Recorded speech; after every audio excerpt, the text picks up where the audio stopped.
Guru Purnima, I would first like to do namaskarams to all the gurus present here in the world. And the next thing is, like, we'll have to first understand who is a guru, why do we need a guru, and the difference between a guru and an acharya, which gives us an enlightenment about why we need an acharya, what is the role of an acharya in our life, and similar things on. So the first thing is, who is a guru?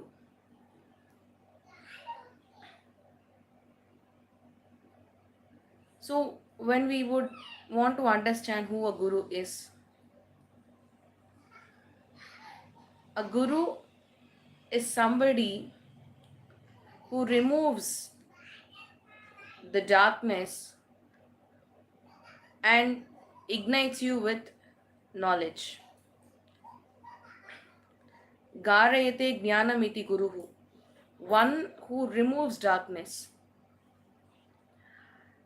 So a guru can be anybody. The nature can be your guru, or it can be your school teachers, it can be your parents, it can be your relatives, it can be, anything which teaches you the good in your life. So when you say teachers as guru, why do we call them as a guru? Because they impart you the knowledge for living in this world, for the survival in this samsara sagara, the great ocean of miseries. The reason for telling this world to be the ocean of miseries is that the ocean of miseries is nothing but the world we're living in.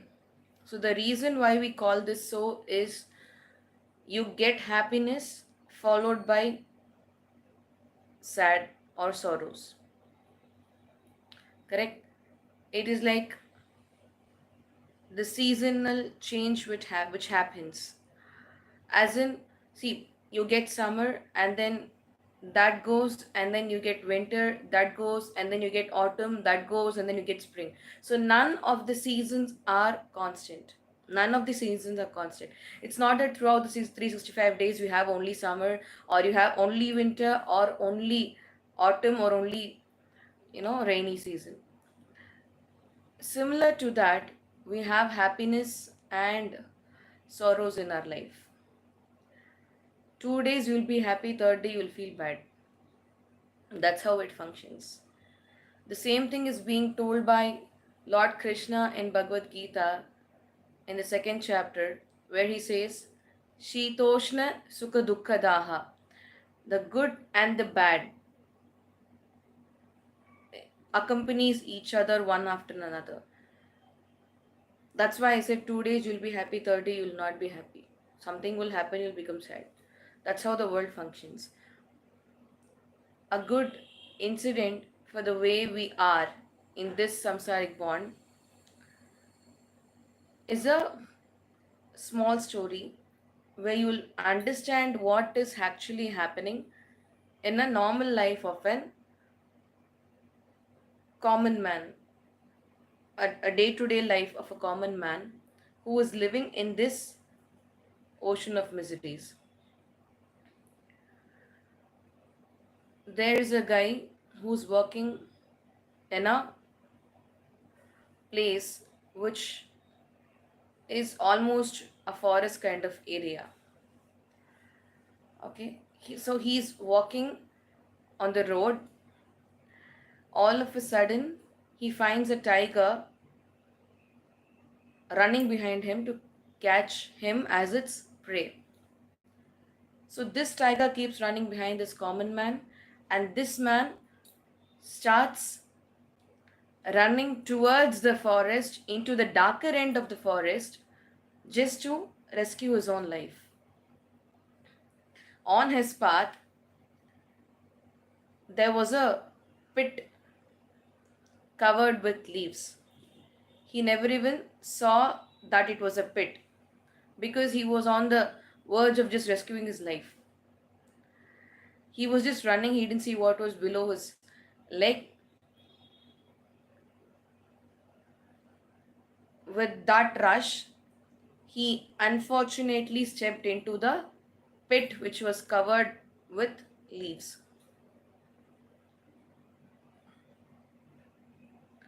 So, what happens now is he just looked down. There he saw around thousands of serpents waiting to eat him within the pit if he's gonna fall down. Now, there is a tiger which is waiting outside the pit to consume him once he comes out. Now, he wants to survive. So, he quickly catches a small branch of a banyan tree and he holds on to it for some while. There's a big tree in front of him, and there's a honeycomb which is hanging in one of the branches in that tree. So there is this person who comes to collect the honey from the honeycomb. So when he comes there, he takes the honey. So while he was taking the honey, one drop or two drops of honey fell onto this guy who is on the verge of leaving his life if he's going to come out or fall into the pit. So the person who's actually suffering, he gets to taste that two drops or three drops of honey which fell on his tongue. Now he starts giving a big discourse for 1 hour saying how sweet is the honey, it looks like a nectar, it tastes like a nectar. So he is giving a big discourse on that. On the other hand, the small banyan tree branch to which this guy was clinging to was being bitten by a wild rat. Imagine his state now. In another 5 minutes, he's going to fall into the pit. But without thinking about any of these situations, about the miseries that he's undergoing, he's just thinking about that honey which was so tasty. So, this is how we are. To escape, or to say just forget about thinking about the miseries that we are undergoing, we are basically running towards or only thinking about the small happiness that comes in our way. It's no way wrong to experience the happiness that you're getting in your life. It's no way wrong. But the thing is, we can never substitute that happiness on top of the misery that we are suffering. We can no way substitute the happiness into the misery that we are suffering. This is how a common man is. To lead his life, to solve his problems, we immediately find a shortcut. Correct? So once the shortcut is being achieved, next we'll try to solve yet another problem which arises out of using the same shortcut, using another shortcut. This is how we are. Now nobody is ready to do hard work in this world. सब कहते हैं smart work is enough. This is how we are. So there should be a person who is standing out of this ocean of miseries to pull me out and say, no, this is not an happiness for you to experience, rather it's an sorrow. You are into the field of miseries and you say, I'm happy. That's not the way life functions. So there should be one person who's going to ignite you with proper knowledge and say that no, this is not the way life has to be. This is not the way a person has to keep suffering in his life or her life. That person is a guru who actually enters into your life, tells you what is good, what is bad. A guru need not be specifically, a learned man of all the shastras or the scriptures or the Vedas or any of these.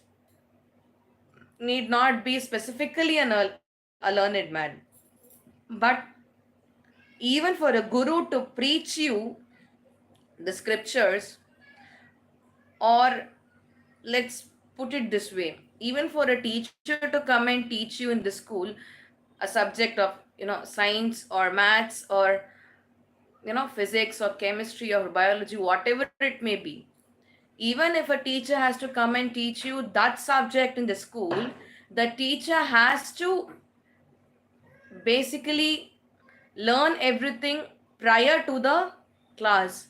She can't come to the class and start surfing at the book and say, oh Baba, this is what is given in the book, take it.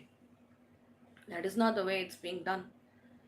The person who's teaching you the subject has to read it prior. They can't come and give you it on spot. So same thing happens with a guru with respect to spirituality, or it may be with respect to yoga, it can be with respect to sutras, or it can be with respect to Vedas or anything. A guru has to learn everything prior, try to understand things better, quote simple references for the people to understand. By doing so, he removes the darkness, the ignorance called darkness from the people's mind and ignites that mind with knowledge, the light of knowledge. So, a guru's role is so simple. They will have to ignite the light of knowledge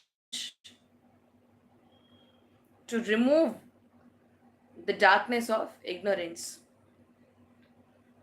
So a guru is number one. He or she is a person who is going to remove the darkness called ignorance by igniting the light called knowledge in your mind. Number one. Number two, they need not be a learned scholar or a pandit, okay, with respect to him or she being a guru. They need not be a learned one. It's not necessary that they have to learn all the scriptures, all the Vedas, all the Shastras and Itihasas to become a guru. Not necessary. Even if they know one, they can still preach you the same and ignite you with the same knowledge. But they should have learnt at least that one subject from another scholar who has already learnt it, who knows it well. Okay. So, number two, they need not be a well versed person of scriptures to teach you that scripture. Number three, it is ideal for a guru or an acharya to preach you things the way they learnt it. For instance, say we have so many people who are learning Narayaniyam, we have so many people who are learning Srimad Bhagavatam, we have so many people who are learning Bhagavad Gita in today's world. Say, I learn it from my guru with meaning or the summary of each chapter. Okay. For instance, say I'm learning Bhagavad Gita from my guru with meaning for each and every shloka. Now, when I want to propagate the same thing to the people around me or people who want to learn it, I cannot teach them only shlokas.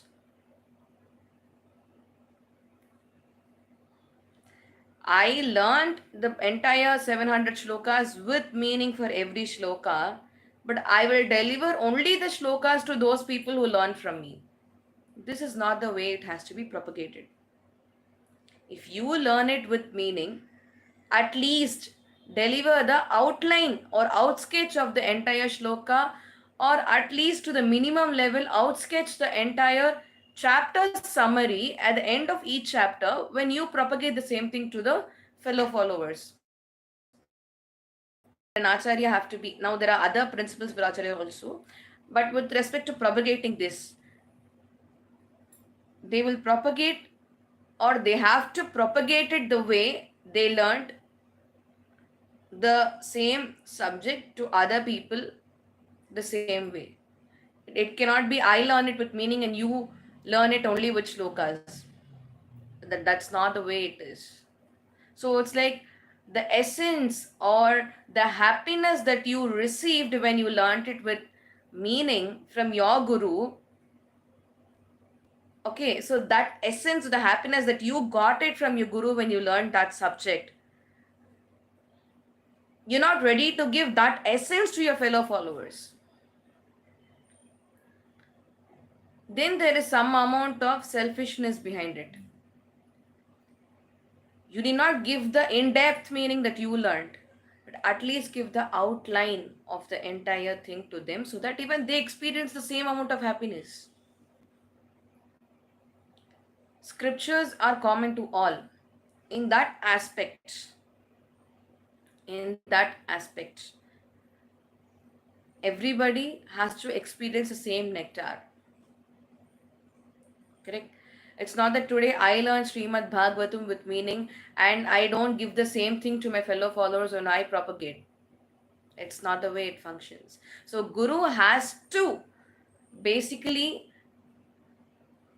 share the same happiness or the nectar that they had experienced while learning the subjects from their Guru.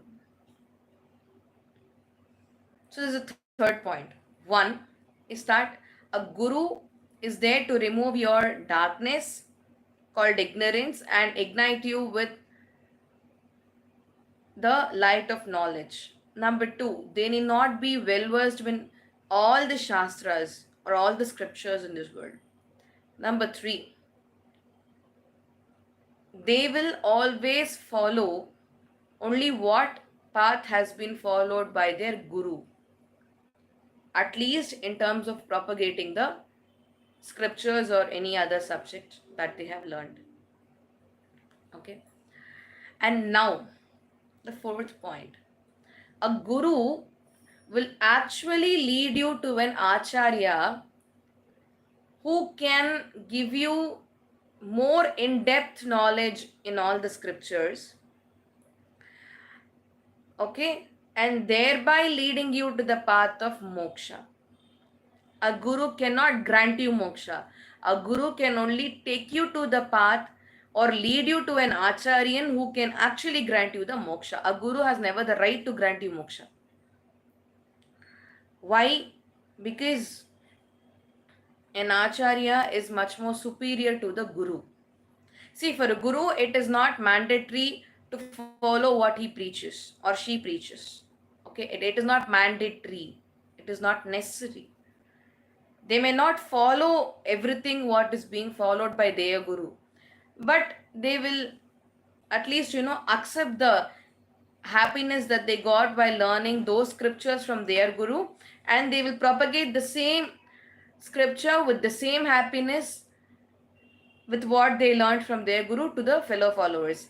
There is no necessity for them to even, live the way it has been told in the scriptures. It is not mandatory. But in general, it is ideally advised by the Vedas to live the way it has been given in the Vedas or in the scriptures or in the Itihasas or Puranas.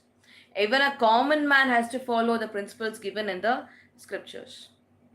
Okay, so that's different. We don't follow.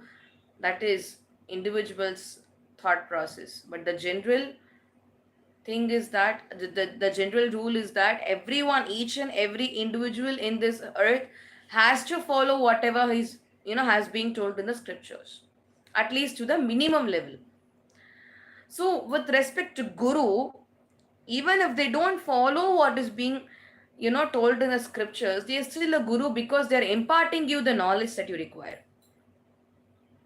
Okay, because the guru's major role is to impart you the knowledge that is required by you, thereby removing the darkness called ignorance from your life. When it comes to acharya, an acharya is much more superior. He is always a person who has undergone a lot of process, a lot of sessions from his acharyan, with respect to learning all the scriptures around him. When you say an acharya, okay, Lord Krishna says in Gita that, I incarnate as an acharya in this world. He himself is an acharyan. Or to understand it better, we can call him as spiritual master. Now, the word spiritual master doesn't go completely with the Sanskrit word acharya, but still, to just for understanding purpose, we can take it as spiritual master, though it doesn't go completely perfect word for an acharya. Okay, so the term acharya is a person who has already underwent a lot of sessions in learning all the scriptures. So an acharya is an highest level of a guru, the next level of a guru. Acharya can be only one. Okay, or it may exceed up to two or three acharyas with respect to the number of granthas or the scriptures that you perceive from them, you receive from them. You can have one acharya for Rahasya Trayasaram, you can have one for Chillare Rahasyam, you can have one for Bhagavatam, one for Vishnu Puranam. That's fine. That's absolutely fine. But the term acharya, on the other hand, refers to the person who has ignited you or imparted you the knowledge about moksha or salvation, and has already taken you into the path of, or taken into the path that leads to salvation. Correct? That's where they do this pancha samskara and prapati, or complete surrenderance to Lord Mahavishnu. So, an acharya who basically does this process of panchasamskaram, okay, which also has surrenderance as a part of it, is the prominent acharyan that we will have to follow. Now, this is not with respect to, say, only you and me. Okay, anybody who's interested can always go to an acharyan who belongs to the Sri Vaishnava sect or the Sri Sampradayam. As the Sri Sampradayam hails the first acharyan to be Mahalakshmi. That's where the Guru Paramparas charts or the Acharya Paramparas charts. Okay, and above Mahalakshmi is Lord Mahavishnu, who is the first acharya for the entire world, not for a single community or a single tradition, but for the entire world. The Prathamacharya, the first acharya, is Lord Mahavishnu. He is the first person to have imparted the knowledge of Vedas to Lord Brahma. Through him has the Vedas come down to every disciplinic succession today that we are witnessing. So the thing is, an acharya at the end of the day is a person who imparts you the knowledge about scriptures. Number one, who conducts himself the way the scriptures have asked him to conduct himself. He is a lively example of a live example of how you have to be in your life, making it easier for his disciples or people around him to follow the way scriptures have asked to lead the life, to lead a peaceful life. So, an acharya is the next level of a guru who can actually impart the knowledge to you in depth to his fellow followers, okay, and also be a live example to his fellow followers so as to how to lead a life. Correct? And that acharyan has the right, or say that acharyan only has the right to grant you the moksha or the salvation or the abode of Sri Vaikuntham to you or any individual. Lord will listen to only Acharyan's words.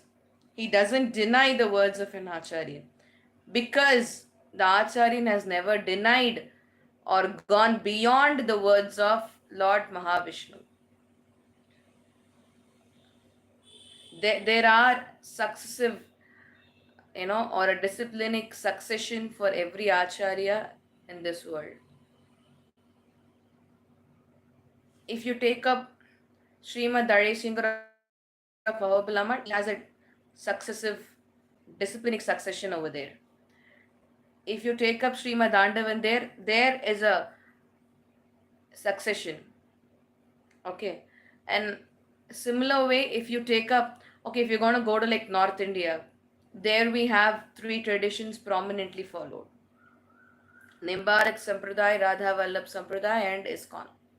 ISKCON, as we know, is already having a set of Guru Parampara. They have their own disciplinic succession over there.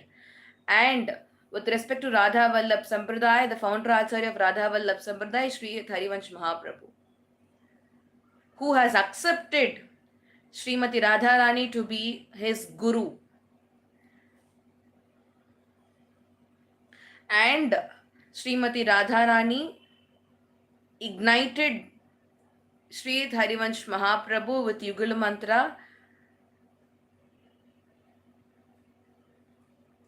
post which she had advised Sri Harivansh Mahaprabhu to propagate this Yugal Mantra to the world. Okay. And the third is Nimbarak Sampradaya. Nimbarak Sampradaya is being founded by Sri Haridas Ji, not Haridas Giri. Please don't confuse here. Sri Haridas Swami is the person today, say he is the founder Acharya of Nimbarak Sampradaya, and he is the main reason for us to get darshan of Banke Bihari in Vrindavan. He is the sole reason for us to get his blessings. Because Swami Haridas Ji had asked for one form of Radharani and Krishna, a single format of Radharani and Krishna, Banke Bihari had come in front of Swami Haridas. It is because Swami Haridas had prayed during his last breath that he wanted to get darshan of Radharani and Lord Krishna in a single form. God gave it in the form of Banke Bihari. So the reason for having the name Banke Bihari for Lord Krishna in Vrindavan is that he has curves at 3 points. One is at his ankle level, where he keeps one leg behind another leg and he's in the form of playing a flute. This is how we generally see Lord Krishna in pictures and all. With a flute in his hand, he's almost immersed in the ocean of music while he's playing the flute.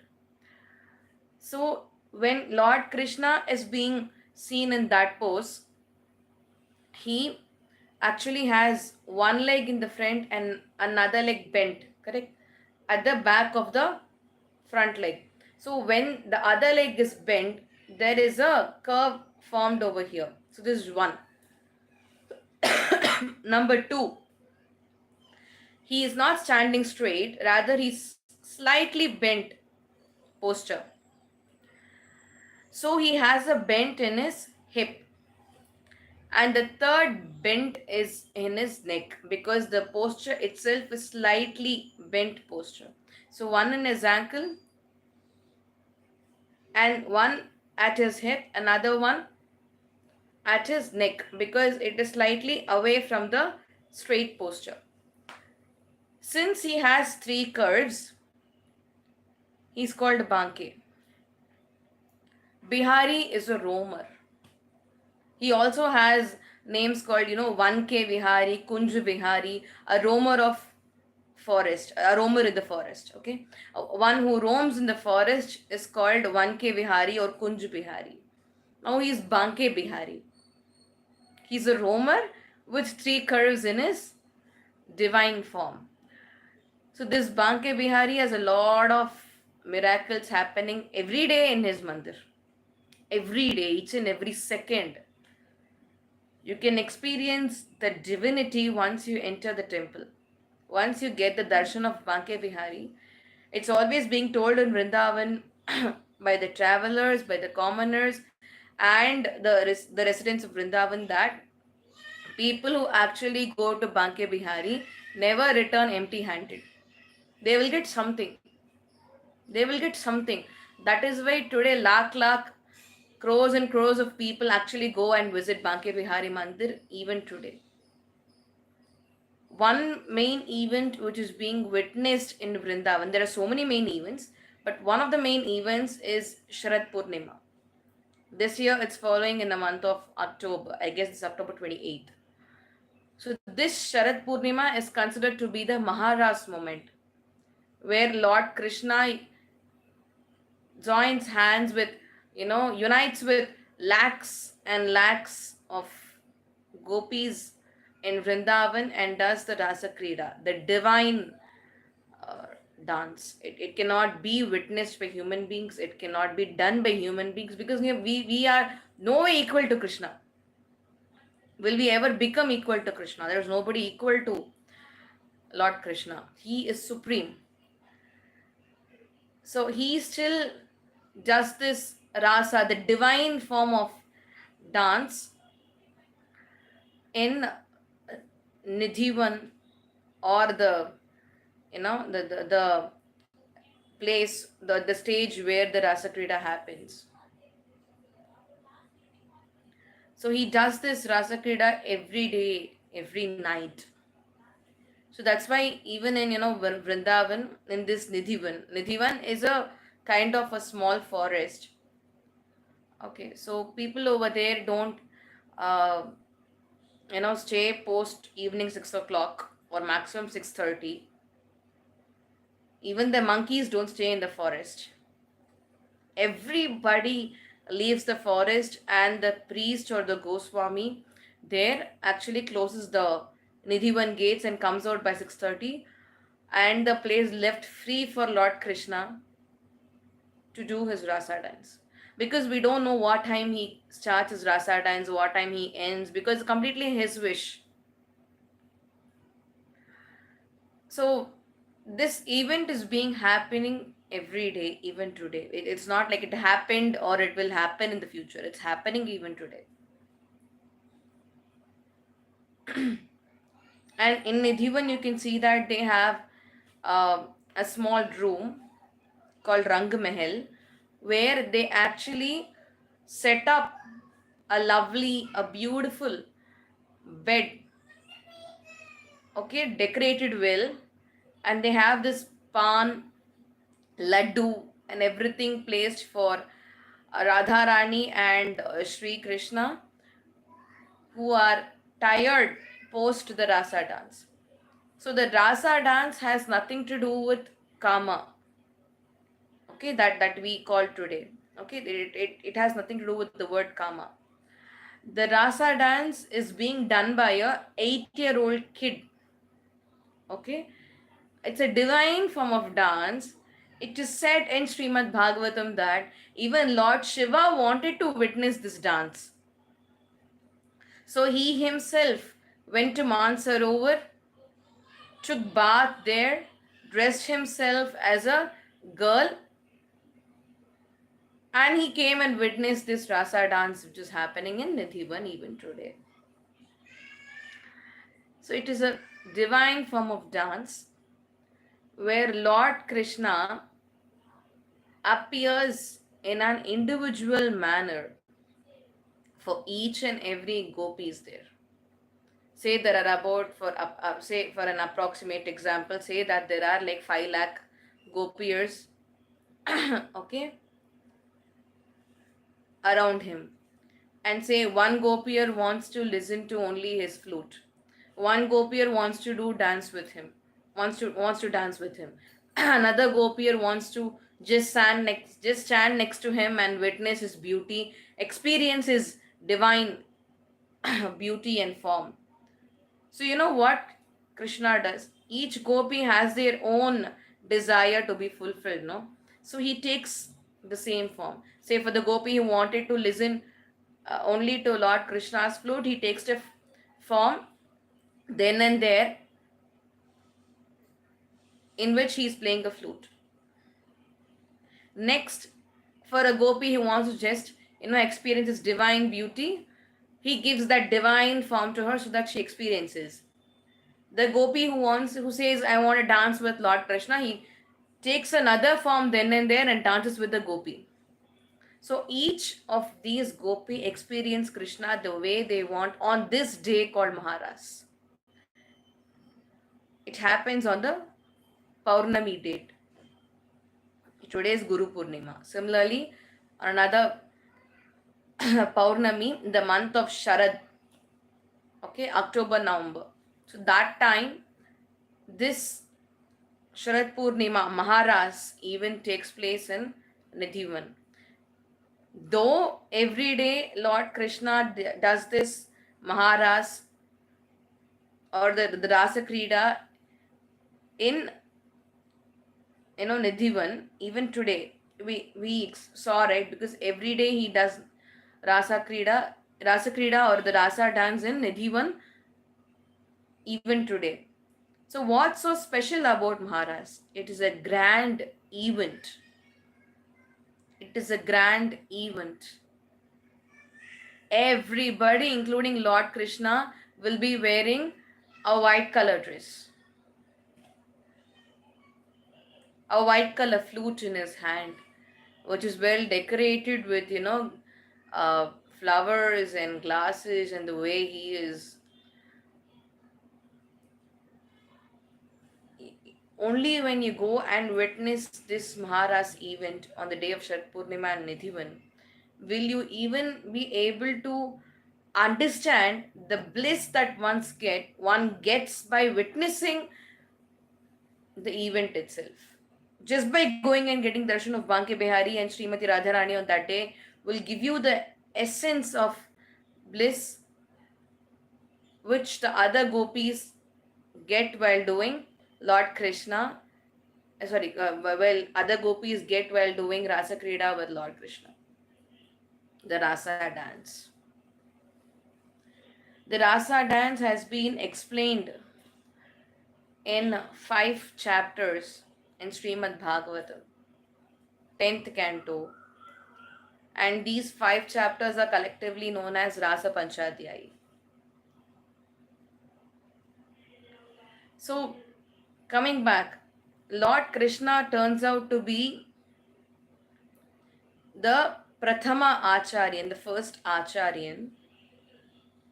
So, what happens is, following him, we have his divine consort Mahalakshmi, followed by Vishwaksena, the chieftain of Lord Vishnu's army, and then we have Swami Namarvar, followed by Sriman Nathamunigal, followed by Uyyakondar, Manakal Nambi, Alavandar, and so on. The disciplining succession continues until each and every individual's Acharyan that we have today. From the Guru Parampara or the Acharya Parampara hails from Lord Mahavishnu or Krishna. They are no way different. Lord Mahavishnu's yet another form is Lord Krishna. So one may perceive Lord Krishna as their beloved deity, another one may like Lord Vishnu as form of Rama, another one may like Lord Vishnu as Varaha. It's individual perception, their own individual likes. Okay, so it has nothing to do that to say only Lord Krishna is supreme or only Lord Vishnu is supreme. Lord Sriman Narayana is one form. He has more than thousands and thousands of names. Okay, he's present everywhere, each and every second, in whatever we breathe. He is always present in the air that we breathe, in our stomach as Jataragni, in our heart as Antaryami. Okay, he's present everywhere. He's Sarvantaryami, he's present, he's omnipresent. We cannot say a place where Lord Vishnu is not being present at all. So he is the Prathama Acharya, the first Acharya. So, what is the role of a guru to Acharyan to do with Lord Vishnu is what we'll have to understand. A guru is somebody who's going to impart you the knowledge, okay, that will remove the darkness of ignorance from you, thereby leading you to go and surrender unto an Acharyan or the spiritual, bona fide spiritual master who will impart you the in-depth knowledge about all the scriptures that you ask for by testing your eligibility. That is too important. When you say you are into a bona fide spiritual master, when you say, I have gone to a bona fide spiritual master, I have surrendered to him to learn the scriptures, the bona fide spiritual master will eventually first test you to understand whether you have been, the good vessel to absorb all the knowledge. He'll test whether you are correct. Whether you are correct as in, are you strong enough to understand the tradition? As in, how do I tell you? He'll actually test you as in whether you are actually interested or not. Your interest, your devotion, everything would be tested with respect to the learning of the scriptures. So, a bona fide spiritual master at the first end will give you small tests to just understand whether you are fully interested to learn the scripture, or you're just for the sake of learning you're learning, or you just learning it with a small level of interest or with no interest. And how much you know is also being tested.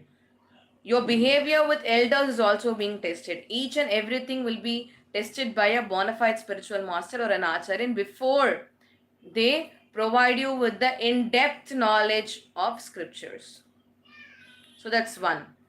Okay. So you go to a guru, you learn the initial things, they direct you to the acharyan. The acharyan or the spiritual, the bona fide spiritual master trains you and equips you with in-depth knowledge about scriptures, thereby leading you to moksha. He will recommend to Lord Mahavishnu for your salvation. Nobody else can do it. He imparts you the essence of Vedas. He imparts you the in-depth meaning of all the scriptures, thereby telling you and making you understand that Lord Vishnu is the supreme. If it is with respect to the Vaishnava tradition.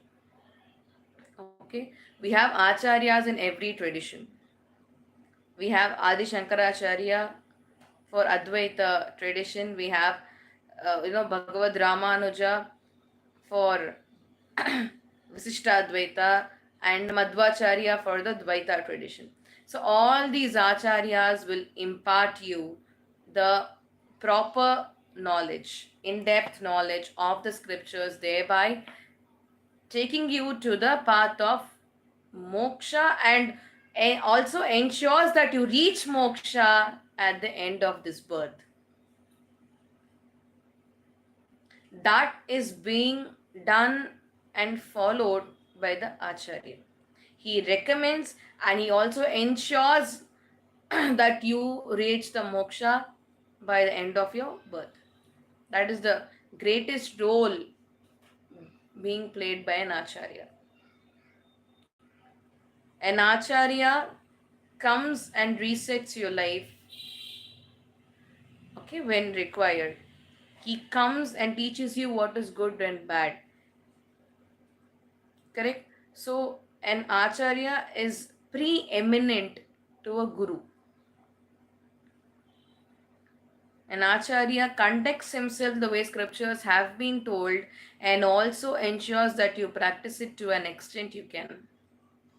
If not completely, an acharya ensures that you at least follow minimum level of 1% or 2% of what he's been following all these years. Correct? So this is the basic difference between guru and acharya. A guru is somebody who can impart you the knowledge required.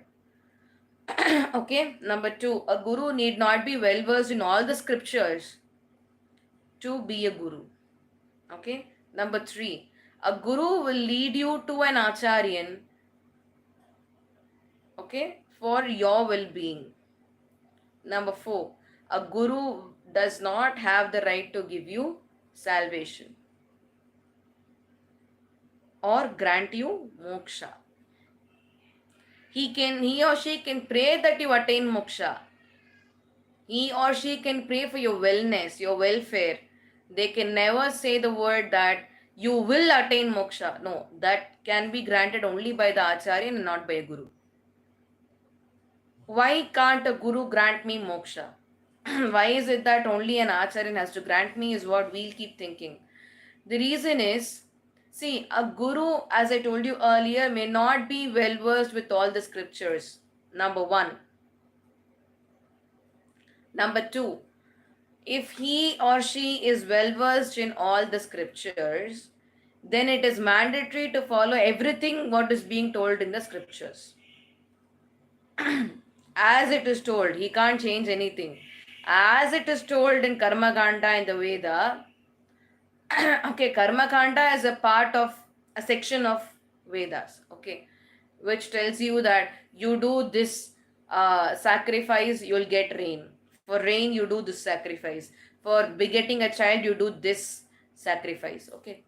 So, Karma Kanda tells you how to lead a life, what has to be done for leading a materialistic life, and it also teaches you, even though you do sacrifices, the yajnas that you do, no, whatever yajnas that you do, the harvest that you put into the yajnas directly goes and reaches Sriman Narayana only because he is the supreme personality of Godhead. It doesn't reach anybody else.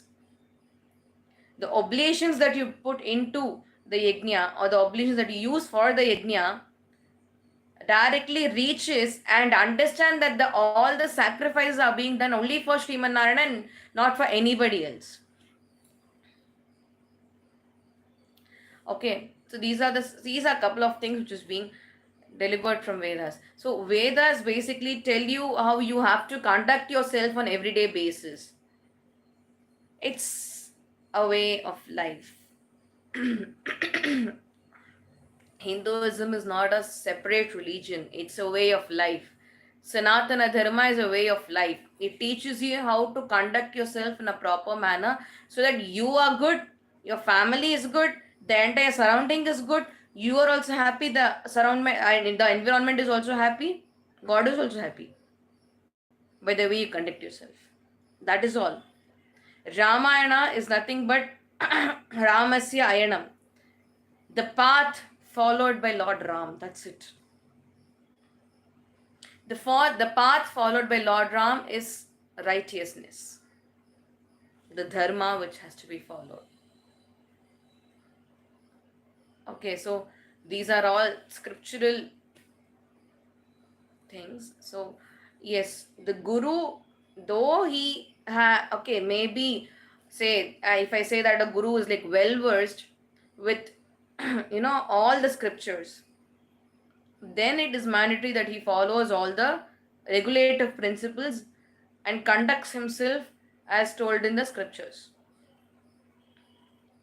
Okay, and he should be a person who has already surrendered himself or herself completely to the Almighty, completely to Lord Mahavishnu. Then they can grant you the moksha. So, generally, a guru doesn't have the right to grant the moksha. The moksha or the salvation, or say you want to reach the highest abode called Sri Vaikuntha, can be granted only by an acharyan. You have to go and visit and fall at the lotus feet of an acharyan to receive that moksha. Lord Vishnu will listen only to the words of an acharyan because the acharyan has never neglected even a single letter of Lord's command.